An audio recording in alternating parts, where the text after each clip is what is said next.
Welcome back to చతుర్య TV HD. Hollywood movie reviews కోసం ఈ channel ని సబ్స్క్రైబ్ చేసుకోండి. ఈ వీడియోలో the monkey is back movie review చూద్దాం. ఇదొక చైనీస్ మూవీ. చైనీస్ లో మంకీ బేస్డ్ మూవీస్ ఇప్పటికే చాలా వచ్చాయి. సినిమాలో స్టోరీ సరిగా లేదు. స్టోరీ లేకపోయినా కనీసం ఎగ్జిక్యూషన్ అయినా బాగుండాలి. కానీ ఈ సినిమాలో స్టోరీ అండ్ ఎగ్జిక్యూషన్ రెండూ బాలేవు. స్టోరీ విషయానికి వస్తే మంకీ మ్యాన్ ఒక అమ్మాయికి వాళ్ళ ఊర్లో వర్షం కురిపిస్తానని మాటిస్తాడు. కానీ ఆ తర్వాత ఆ మాటని మర్చిపోతాడు. మరోపక్క ఈ మంకీ మ్యాన్ ని చంపడానికి ఇంకొకరు ట్రై చేస్తూ ఉంటారు. మంకీ మ్యాన్ ఆ ఊరికి సాయం చేశాడా లేదా అండ్ తనని తాను రక్షించుకున్నాడా లేదా అనేదే ఈ సినిమా మెయిన్ స్టోరీ. సినిమాలో విజువల్ ఎఫెక్ట్స్ చాలా దారుణంగా ఉన్నాయి. కొంతమంది అయితే మొబైల్లో కూడా ఇంతకన్నా బెటర్ గా ఎడిట్ చేస్తున్నారు. సినిమాలో చాలా సీన్స్ చాలా సిల్లీగా ఉన్నాయి.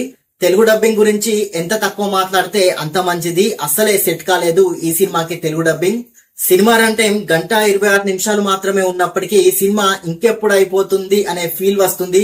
సినిమాలో చెప్పుకోవడానికి ఒక్క ఇంట్రెస్టింగ్ ఎలిమెంట్ కూడా లేదు.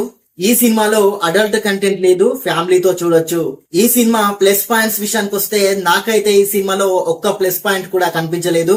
మైనస్ పాయింట్స్ విషయానికి వస్తే story, VFX, Telugu dubbing, silly scenes ఈ సినిమాకి మైనస్ అయ్యాయి.